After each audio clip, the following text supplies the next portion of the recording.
Hey everybody, thanks for tuning in to this week's edition of the DCAU review. Before we start, Liam and I talked about before we go on the air and start talking about 25-year-old cartoons. It seemed like it would be wrong not to address what is happening in the world. We're not a political podcast. We're not a podcast that likes to discuss political issues, but we don't believe that what's happening in the world right now is a political issue. So I think it would just be poignant for us to be able to share our hearts for what we're seeing going on in the world, Liam. Yeah, that's right. And we never want to, as Cal said, talk about political or social issues just to make ourselves feel better or to pay lip service or to go, hey everybody, look how woke we are, or any of that. Like you said, Cal, I think both of us are very much in agreement that this is really not a political issue at all. It's it's an issue of justice. It's an issue of equality. And so yeah, when George Floyd was murdered, that obviously set off a lot of a tidal wave of protests, both peaceful and non-peaceful, and a lot of instances of police brutality against people that were protesting police brutality. And obviously, as we sit here again, we're not looking to offer a lot of in-depth analysis on that, because again, that's not really our wheelhouse on this show.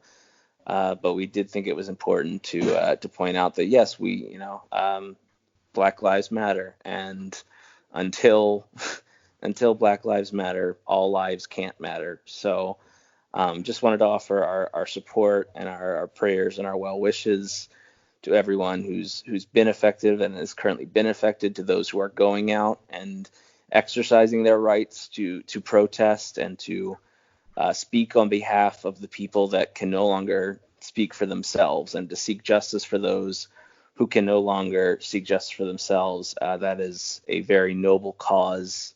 And as we said, we're going to get into our main show here in a moment here, but we thought it was worth addressing this and making it clear where we stood on this issue. Absolutely. And, I don't think it's very difficult for me how anybody, and full disclosure, Liam and I don't agree. We joke a lot about how we agree on almost everything on our podcast, but politically, Liam and I tend to be polar opposites on some things. The fact that we know that this isn't a political issue, this is about justice, this is about equality, this is about human life and human rights, and standing up for the people that have been oppressed and abused and that have been tried to be silenced. We felt it was important, again, just to at least start the show saying Black Lives Matter, and that until their lives matter, we can't say that all lives matter, like you said. You're listening to the DCAU review, hosted by Cal and Liam, streaming on Apple Podcasts, Google Podcasts, Spotify, and at DCAUreview.com. Now, here's today's episode. Hey everybody, welcome to episode 109 of the DCAU review. I am your host, Cal. With me, the other host of our program, my good brother, good friend, and the gentleman that runs our Twitter page. That's right, it's Liam. Liam, it is episode 109 of the DCAU review, and we're in a new month, so you know what that means. Yeah, it means it's a new show, we've reviewed it before, so it's not really new, but it's new to, I don't know where I'm going with this, but it's a show we weren't covering last week, and that's right, we've returned to the world of Superman, the animated series, and we're picking up with another villain origin episode. We've covered a few of those in our past reviews of Superman, and here we have another one with the debut of the Parasite in Feeding Time. That's right. This is episode 6 of Superman the Animated Series, if you're keeping track at home. This episode debuted back on September 21st, 1996, so we're coming up on the 24-year anniversary this September. And Liam, as you said, Superman Returns. Like that, that would be a good name for that would be a good name for a movie, you know? I hope they don't cast anyone terribly problematic as Lex Luthor in that movie. Oh man, forgot about that. Um, yeah, Anyway, that's it's a good thing that movie didn't. I mean, I love Brandon Routh, and I yeah, guess if any time to talk about a Superman Returns soapbox, I'll say Brandon Routh is definitely the best part of that movie and deserved better than he ended up getting. But yeah, it's probably for the best that that movie is forgotten. agreed. But yeah. But yeah, yes, moving on. So we are talking about feeding time, and Liam, we mentioned it last week, but we sort of just kind of unbeknownst and sort of without realizing it had gone many episodes without reviewing Superman the Animated Series, almost 30 episodes in between our not counting our bonus episodes here in between our last Superman review and today. So actually a little over, I think 30, maybe 32 episodes. So it's been a while since we visited Metropolis. We did have our Elseworld Superman month, which gave us a taste of the Man of Steel and in different other versions in the animation world. But it's refreshing to be back here in DCAU Metropolis. So before we get into our plot and our story today, I'm sure you have the IMDb synopsis ready to go for this week's episode. Indeed, I do. And as you mentioned, Cal, this is for the episode Feeding Time, which was written by Robert Goodman, directed by Kurt Gaeta, with music by Michael McQuistion. And that synopsis reads as such.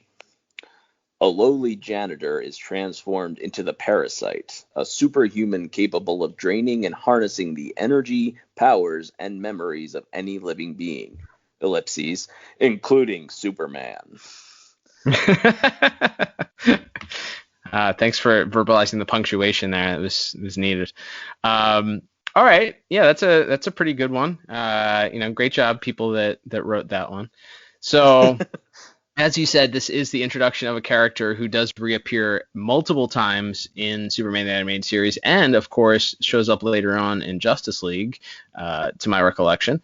So we have a long-standing villain here who is another one of those.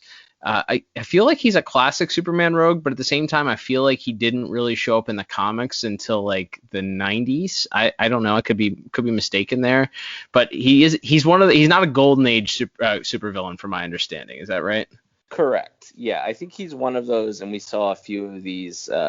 Much like with Batman the Animated Series, I think they would occasionally kind of reinvigorate a character, sort of like they did with Mr. Freeze. I think villains like the Parasite kind of got once they were used in the show, they kind of got a little more relevance and were used a little more frequently in the comics going forward after that. So yeah, he's definitely one of someone that benefited from appearing so frequently on this show, as characters like him and Livewire and Metallo and some of those really regular reoccurring villains that we run into in Superman definitely I think got a shot in the arm as far as their appearances in the main DC Comics continuity as well. So funny story. I looked it up as we were talking here, and actually the original Parasite debuted back in 1966 in Action Comics number 340. However, that was a different version. It was not the Rudy Jones version. Rudy Jones version of Parasite first appeared in Firestorm volume number 2, number 58, and was created by John Ostrander and Joe Brozowski. So go figure. There you go. There you go. So that again, that's more of a modern. That's the modern appearance. That's the Rudy Jones character is the one that we are introduced to here as we jump into our plot. But of course the episode starts out. We get introduced to Rudy, who is not very good at operating a forklift.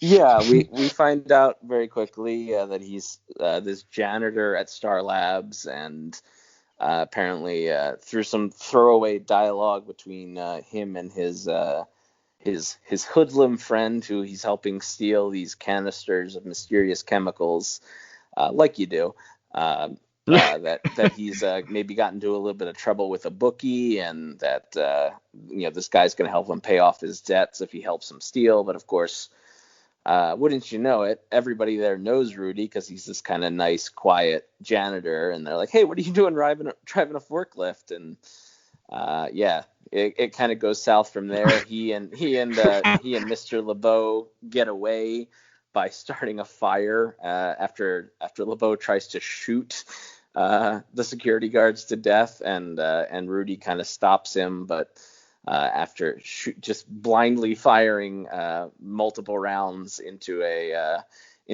room full of dangerous vats of chemicals, a fire is started, and thankfully Superman's there to put it out. He was actually, and this is worth noting, Cal, as a trivia note. So Superman's there because this is the first episode, the first appearance of the anti-kryptonite suit. There we go. And it was definitely one of those foreshadowing moments, because they drop it in the first, 30 seconds of the episode.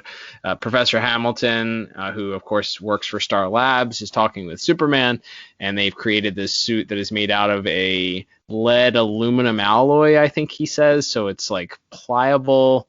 Feel anything? Nothing. I feel fine.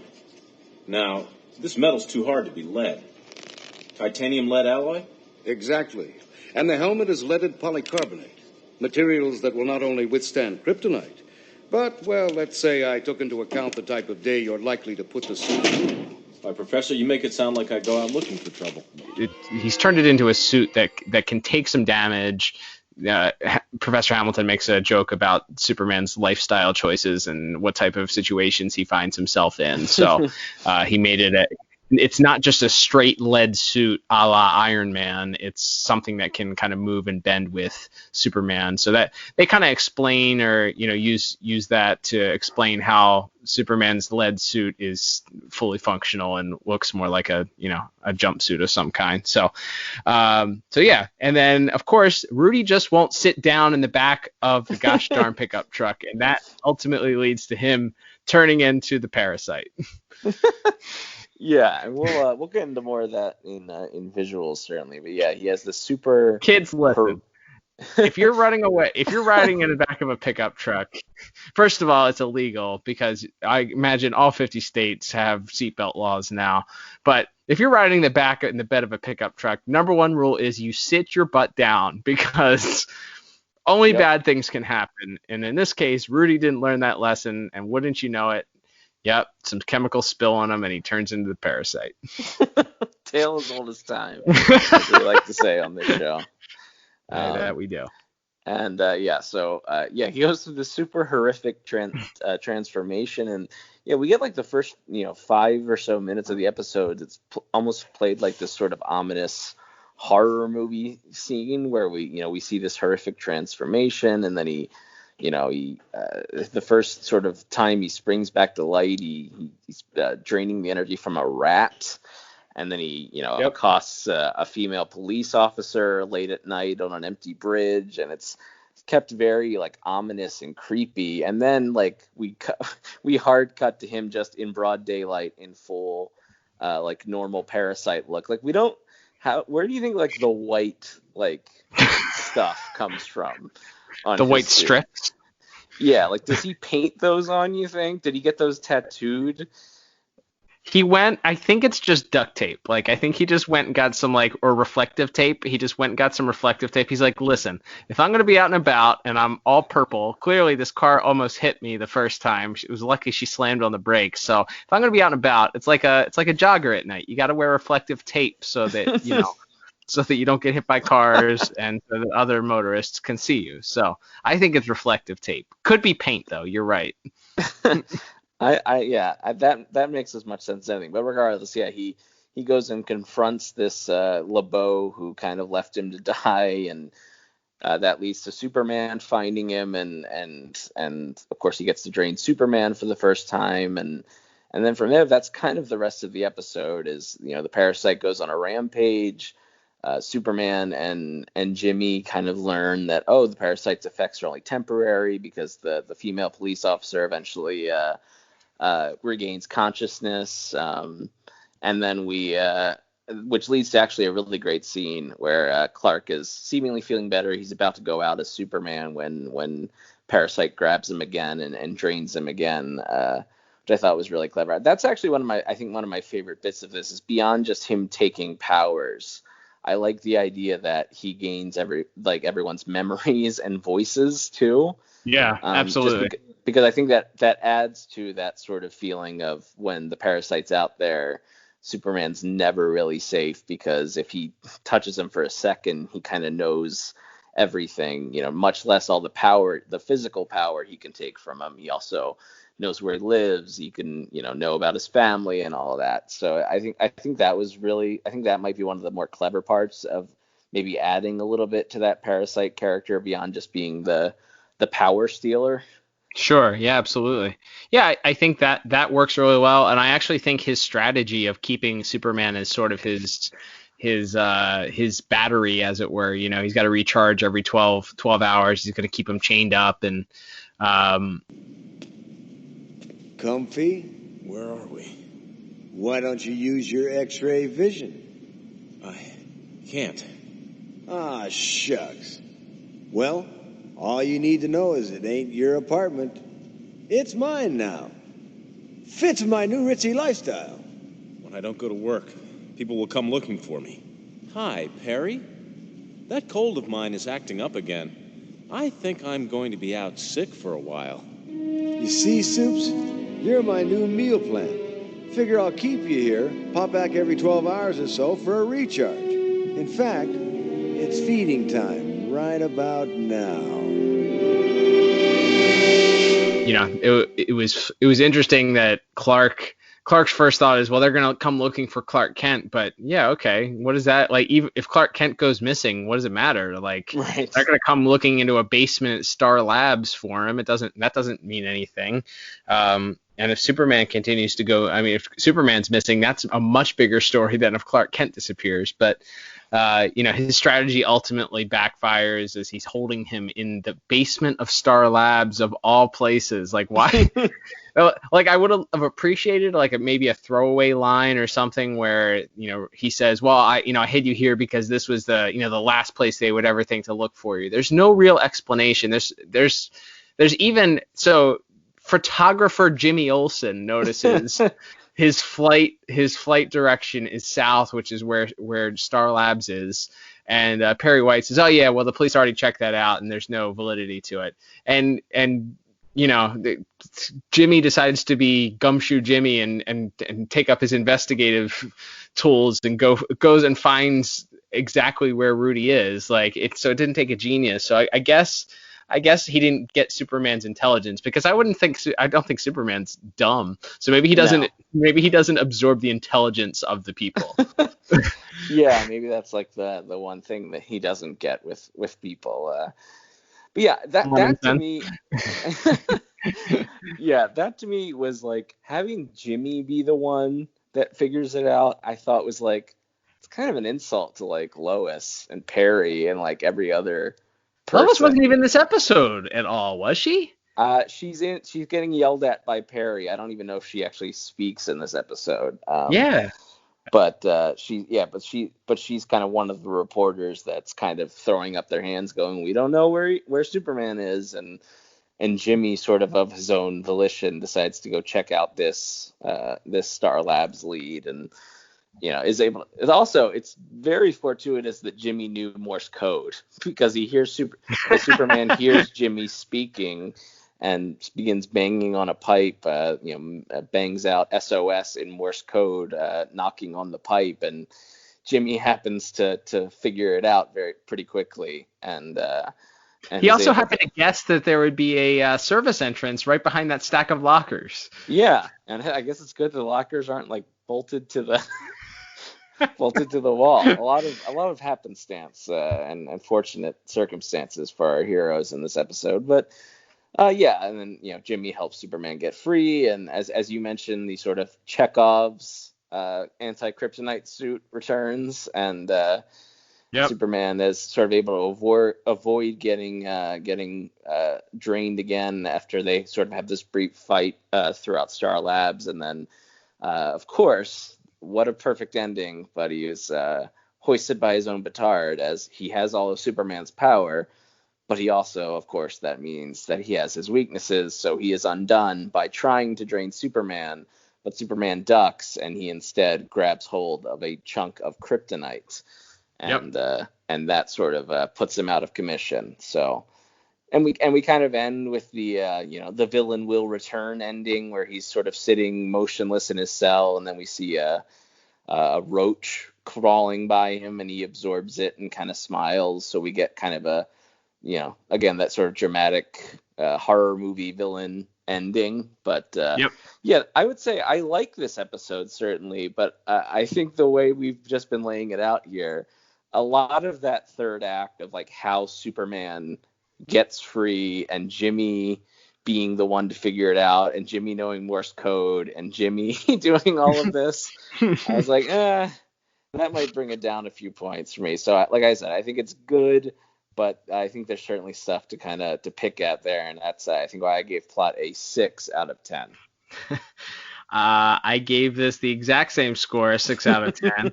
And I mean, it's funny. I watched this episode with my wife, and she was actively rooting for Jimmy Olsen to get killed, based on based on the stupidity of him, like, trying to save the day and not. She's like, "You're down there now, run up and get help." And Superman's yelling at him to do the same thing, and he's like, "Oh crap, Parasite's here!" And he's like, "Hide!" It's like, "Oh yeah, he has Superman's powers, so he can see right through it." Superman, why didn't you tell him that he's got like X-ray vision? She's like, right. My wife's screaming, "You're an idiot!" at this cartoon. So, it was great. Yeah, that last little bit, I do like the plot. I think that it's simple enough. There also wasn't a lot of. How does Parasite, again, I guess if the explanation is that he doesn't get the intelligence, because it's sort of intimated at the beginning that he's not the brightest guy. He's kind of a schlubby loser. So that would kind of explain it. But he doesn't, he has Superman's power and he uses it to rob banks. That's all. That's all. Yeah. Yeah. And Superman even kind of mentions that while he's trying to distract him so that Jimmy can hide. He's talking about like, you've had my power for, I forget how long they say. It was at least a week. A week. Yeah. And what have you done with it? What is Parasite doing with the money? I mean, that's probably always a thing when a supervillain robs a bank. You're like, well, but no, you can't like go to Mexico and or anything. Like, it's, I guess you can. Exchange. He's not walking into Bank of America and opening up a checking account and like, yeah, I'll deposit all this stolen money, please. Like, he's not doing that. He's not. You think he's got like an advisor or something like that he contacts? Hey, who should I invest this stolen money into? That's like that. I wonder who that is. Is that like the calculator's job? And I'm trying to think of like some obscure the Bookworm, like there's got to be some obscure DC Comics villain that's like acts as like accountant and financial advisor to like all supervillains. We know the institution is probably the same institution that issued Two-Face a credit card. If you recall back in Two-Face Part 2, he opens his wallet and there's a credit card with the name Two-Face on it. But we digress. So yeah, both of us gave plot a 6 out of 10. I don't think either of us hate the episode. It's just there's some significant holes in the plot here that don't make a whole lot of sense. Yeah, I think that's fair. All right, cool. All right, moving on. Let's talk animation visuals.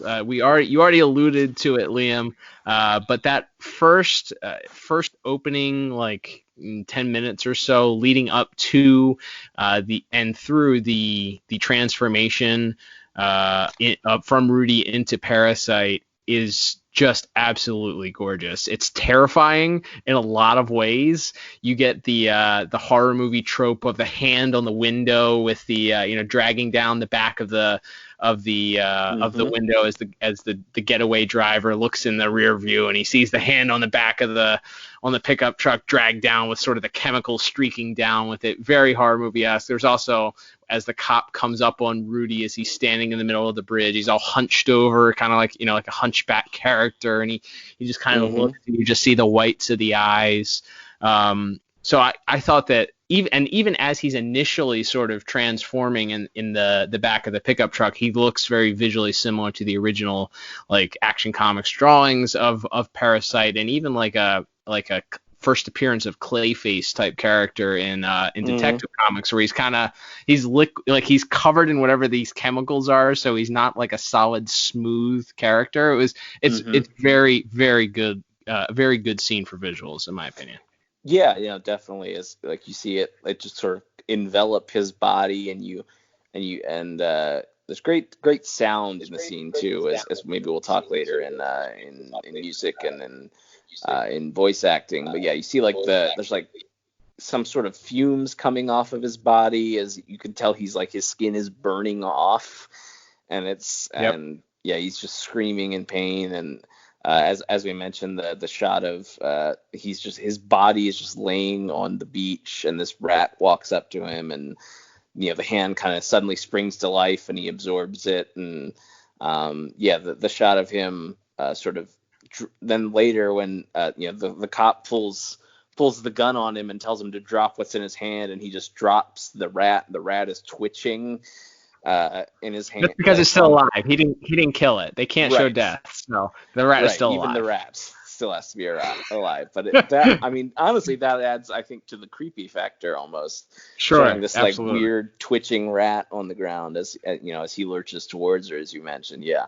I think that's really good. Like I said, I think the scene where Clark is sort of feeling better and is about to change into his Superman outfit and go out on patrol, and Parasite grabs him again and absorbs his power and sort of overpowers them, as Clark is he's still mostly in his Clark Kent guy. He still has like the tie sort of loosely around his neck, and his his shirt is unbuttoned, and you see the Superman costume underneath as he's sort of being drained. I actually thought they did a good job of illustrating his power too, of like, because my memory of the Parasite on the show was it's just kind of like, it looks like both guys are getting electrocuted, but if you kind of follow the lines of energy, you see it like start in the person that he's draining and go into him, and they both have this sort of pink hue around them as well. Like, I thought they did a good job of visualizing, as best you can visualize something like that.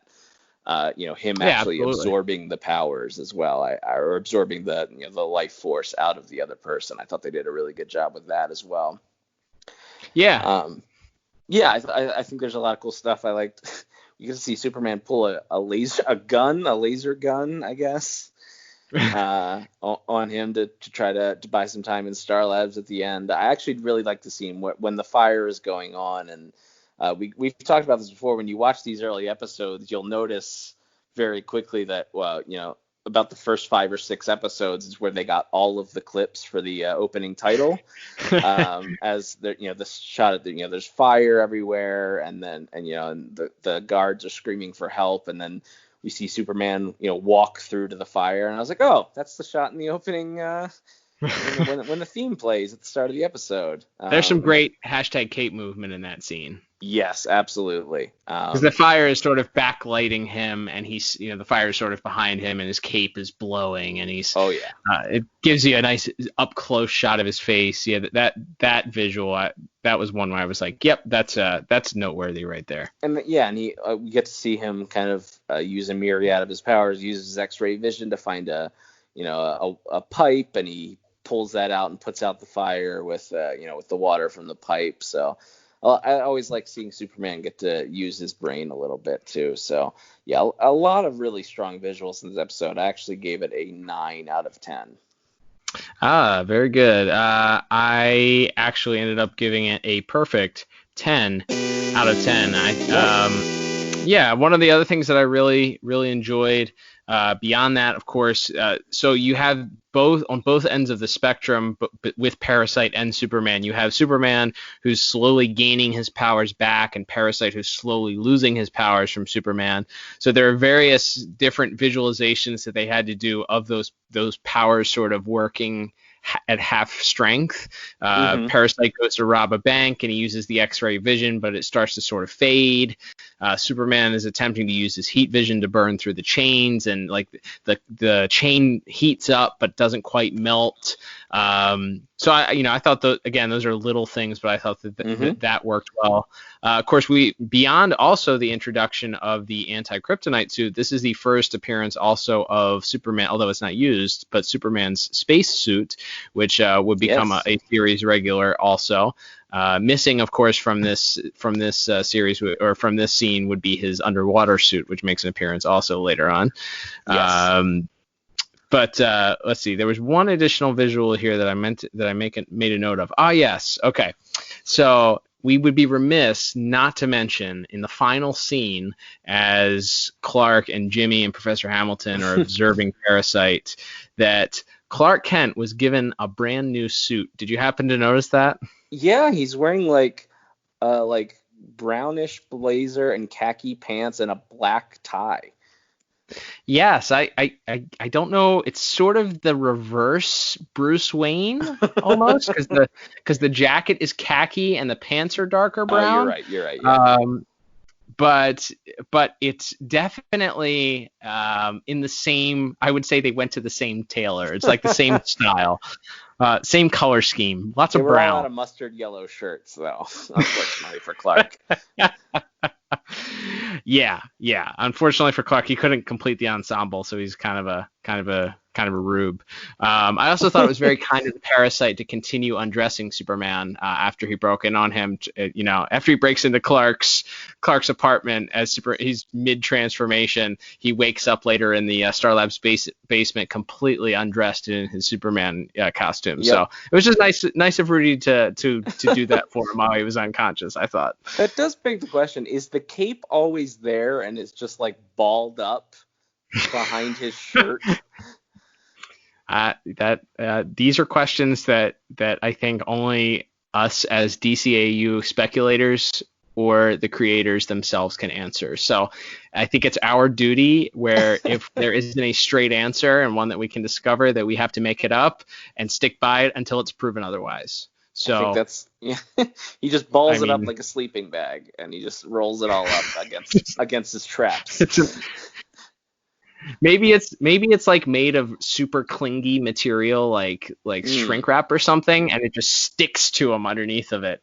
And then I don't know, but that wouldn't make any sense how it would then fly in the wind. So maybe not. We have to workshop this a little bit. Get back to you.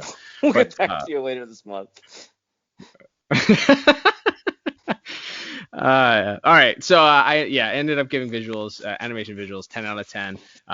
Also thought one final thing to mention is in the culmination of the final scene, as Rudy rips off the face covering of Superman's mask, they have this scene where you see his finger start coming towards Superman's face, and they give you the perspective from Superman's vision as the finger starts to come towards him, and there's electricity that shoots off of it. I thought that was really great too. But yeah, really, really strong as far as visuals are concerned. So let's move on, Liam, to music.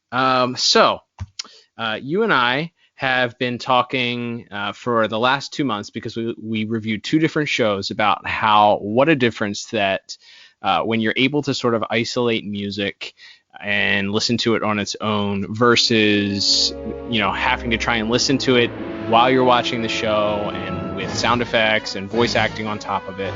And I will say that this, to me, with the benefit of having the Superman soundtrack and being able to watch this episode and then go back and listen to music tracks individually, I've made my case for myself and why that it's so vitally important to fully appreciate what the composers do. I know Michael McQuistion worked on the music for this week's episode. In order to fully appreciate what these artists have done and the soundtracks that they've spent time and energy on in order to craft, to fully appreciate them, listening to them in isolation just creates such a different experience for me. Because I can tell you, when I watched this episode, the music was there and I noticed it in bits and pieces, but going back and being able to listen to isolated tracks throughout brought out this recognition of this Parasite theme. Like, it stands out much more when you can listen to these tracks in isolation. Yeah, there's really no substitute for that, especially for us when we're trying to analyze this stuff, and we want to make sure we're giving all 4 of our categories our due diligence, so to speak. And I loved the theme for this week's episode, the music for this week's episode. It felt very similar to me to an earlier episode of Batman the Animated Series, in that there was really dramatic orchestra music that really, I thought, added to the scenes.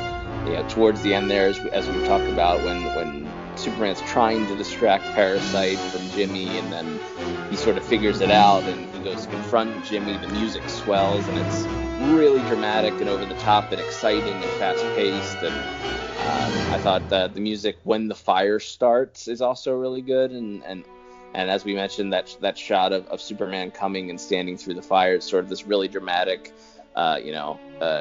dangerous music playing, and then Superman as he steps through the fire, you get a few notes of Shirley Walker's Superman theme. I really loved the music this week quite a bit. Yeah, it's really strong. I would encourage you. So if you have the ability to, you see the problem is that I don't think that they, at least not on it's not on Spotify. I don't know. I'm not an Apple Music guy, so you could check it out on Apple and see if it's on Apple Music. But there's two tracks in particular. I have the soundtracks downloaded.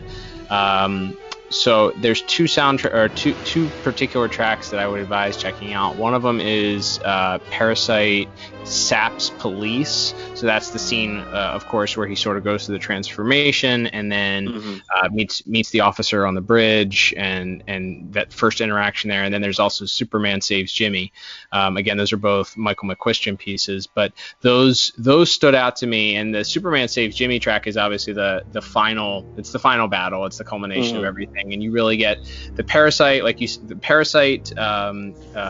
theme mixed with, which is just kind of horns that are kind of repeating, and that's mixed with, you get the Superman theme in there, and then that leads up into that final scene where, Parasite has been captured, and it kind of gives you that last little twinge there where he zaps the cockroach, and it just adds to the, he'll be back type theme. So really, really strong. I really liked it. I gave music this week an 8 out of 10. Yeah, I'm right in that same ballpark. I went 9 out of 10. I thought it was nice. Really, really strong. And again, this is I haven't, as of our recording, gone back and listened to just the soundtrack, but I thought even just watching it in the episode, I thought that the few scenes I mentioned there, and certainly the ones you brought up, because the music, again, it really adds to that ominous horror movie feel that they went for that first act of the episode with him attacking the police officer and everything. So they really did a tremendous, and specifically as we mentioned, Michael McQuistion was the composer for this episode. Really just a tremendous job all around. Agreed. All right, Liam, let's move to our final category of the day, which of course will be voice acting. We have not a huge cast, as we mentioned, not a ton of people. We do have a couple new characters that I'm not sure if they even make appearances after this week in our voice cast. So we'll be interested to see if that does happen again. But who's notable in our voice cast for this week? Yeah, we have a few of the regulars. We have George Dunza as Perry White, who, as we mentioned, is sort of there to tell Jimmy that his theory, which ends up being correct, is not right, and sort of be the exasperated newsman. We have Lauren Tom as Angela Chen. Very briefly, she sort of narrates footage of the Parasite's rampage, and then we have we'll get to of course our main players here. We have speaking of our guest cast here, we have Robert Patrick as LeBeau, the criminal who convinces poor Rudy Jones to help him steal these chemicals. Robert Patrick, of course, best known as for being in the John Cena movie The Marine. There you go. Just kidding. Crossover. He's the villain in Terminator. He's the villain in Terminator too. He's the liquid metal Terminator guy. There you go. So it's interesting. Again, it's always funny to see pretty notable actors show up in these kind of bit parts. But that's the talent of Andrea Romano, I think, as the voice director and caster, to kind of think of these kind of well-known character actors for these minor roles. But yeah, we have Mel Winkler as Commissioner Henderson. Yeah, I guess every town has a commissioner, but I didn't really think we never, the only cops we ever see on the show are Turpin and Maggie Sawyer, at least that get named, I thought. So right. It's interesting. He does in fact play I wanted to mention this. He plays Aku Aku, which is the weird mask thing in the Crash Bandicoot games. At least I think that's who it is. That's a super random voice casting there. Yeah, it's funny. Visually, he looks very Morgan Freeman-esque. Like, I feel like they were just like, hey, hey, Bruce, can you draw Morgan Freeman for us? And then we're going to make him the commissioner. But yeah, that was a strange one that popped up, and I was like, I wonder if he ever shows up again in Superman, because I have no recollection of the commissioner character ever being a thing again. Yeah, from what I can tell, this is his only appearance, and he's just kind of randomly there talking to Jimmy and Clark at the scene of one of the crimes, and it was just random because, as we mentioned, we see Turpin and Maggie Sawyer all the time, and obviously there's the evil cop who frames Clark, or blows up Clark Kent's car in The Late Mr. Kent, but we don't see very many. We see like the random the SCU SWAT guys. Like we don't really see a lot of named cops or plainclothes cops in this show. So that was kind of a weird little thing. Right. But also we have Victor Brandt as Professor Hamilton. It's always interesting to me going back to Superman, because the guy they got to play him in JLU he doesn't sound the slightest bit like the guy who Victor Brandt, who plays him on Superman the Animated Series. It's just very weird, because I think maybe I rewatched those JLU episodes that he's in more frequently, so that voice sticks in my head more. But obviously, Mr. Brandt here is the originator, so if anything, it should be the JLU episodes that feel weird to me. But it's always weird whenever his name pops up. But then, yes, of course, we have Brian James playing Rudy Jones, aka the Parasite, and like the whole episode, I'm like, this guy's voice reminds me of someone, and it dawned on me when he gets in the car and he pretends to be the female police officer and like calls off backup, and then he goes, Edna, who's Edna? Where did I get that, or whatever? And as he's sort of realizing his powers, I was like, oh my gosh, he sounds like Norm Macdonald. All units, request assistance on Old Ocean Road.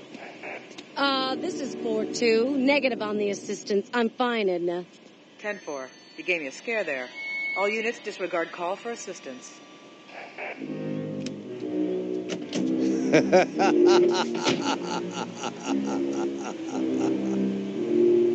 Edna? Where the heck did I get Edna?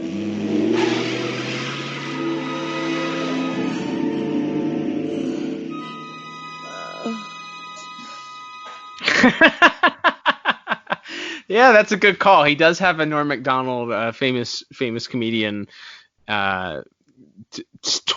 Yes, he has a very similar delivery to him. You are correct in that. That's good. I would not have identified that. I could tell you that, yes, there was some familiarity to his voice also that I would not have pinned down. But yeah, that's a really good comparison. Yeah, I don't know. It just stuck in my head. But then I was imagining it back and forth. I was imagining Superman fighting comedian Norm Macdonald, and I was imagining the Parasite doing Weekend Update in the mid-90s on SNL. So it's just it made for quite a good time every time he spoke for the rest of the episode. Once I figured it out. Oh man, that's good. Yeah, I like him as the Parasite. I liked it, especially I think at the beginning of the episode. Once he becomes the Parasite, he's kind of more of a one note, I'm evil now villain. I was the guy who got pushed around, and now I'm gonna push people around. But I think at the start of the episode, when he's kind of being bullied by this thug that he's helping steal, and he's trying to play it off with the security guards, but he's inept and not very confident. I thought he did a pretty good job, and it's certainly a very memorable performance as the Parasite. And then of course we have Tim Daly as Superman. Again, we've talked about it. It's been quite a few episodes since we've heard him play this role on our show here, and I think he does a good job. Again, a lot of his job in this episode is just kind of to react to the Parasite. But we do get to see a little bit of him. Superman kind of gets to use his head a little bit, and he can't when you have a villain that like this. We've talked about that in the past with like Metallo episodes and stuff like that. It's always kind of fun to see him stretch his muscles that way, and I think he does a good job of sort of playing like this exhausted, exasperated Superman. Like the more and more he's being drained. So yeah, I think he does a good job in this episode. Yeah, his performance was I think he had to carry a lot of it. It was him and Rudy were the main two voices that you hear for the majority outside of Jimmy Olsen. But yeah, this was an episode that I felt like I think we talked about. We've jumped around with Superman. Obviously, we haven't gone in order with those episodes. So it's interesting to hear him sort of on the earlier episodes, maybe still struggling or working to find that voice and a comfortability with it. And I think that this episode, if you played this episode for me and I didn't know that it was the first season, I would have felt like it seemed like he was pretty comfortable in his role. Mm-hmm. Yeah, agreed. And as you mentioned, I almost forgot to mention him, but yeah, we also have David Kaufman as Jimmy Olsen. This is probably the most Jimmy we've gotten in a single episode so far, and he's fine. But again, like we talked about, I think this episode would have been served better to have Dana Delaney's Lois Lane be in the role that Jimmy's in the later half of this episode. So I don't think he does a terrible job or anything, but yeah, I'm just not a huge fan of this Jimmy character, at least so far from what we've seen. Yeah, he's fine. Like he has a role to play. The Jimmy, I'm just not a fan of the Jimmy Olsen character as a character. Period. So it's hard. I don't think that his acting job did anything to harm or help the character in this episode, though. Yeah, no, I think that's fair. It's all fine. I didn't think anyone's great. I don't think anyone's terrible in the episode. So I gave voice acting a 7 out of 10. I went a tick higher. I went 8 out of 10.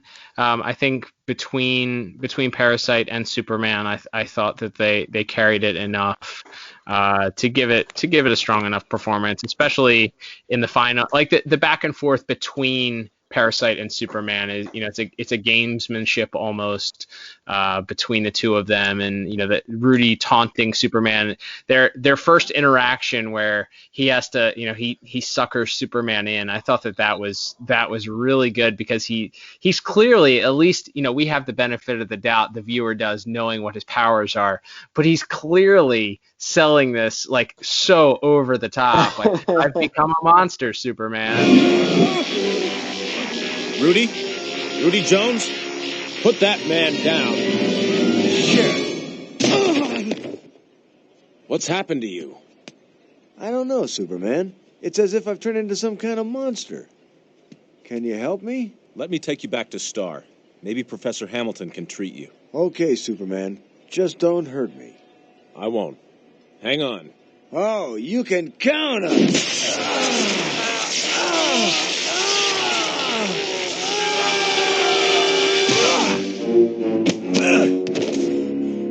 Man, what a rush! So that's what real power feels like. Good heavens! What is that? What's he done to Superman? Like, sure. Oh no, don't wait, stop, come back. Yeah. Like, very Willy Wonka-ish. So yeah, I really appreciated that and thought it was good enough to give it an 8 out of 10. All right, Liam. Well, that will bring us to totaling up our final scores for the day. Totaling everything up, that will bring my final score to a very respectable 32 out of 40. Yeah, and I'm right behind you at a 31 out of 40.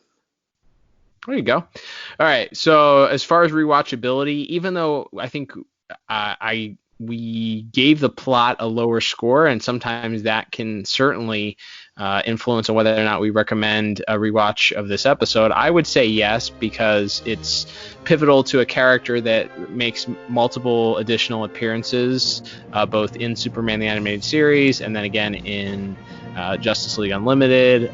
It's a fun episode, even if the plot doesn't 100% make sense all the time. I'd say give it a rewatch.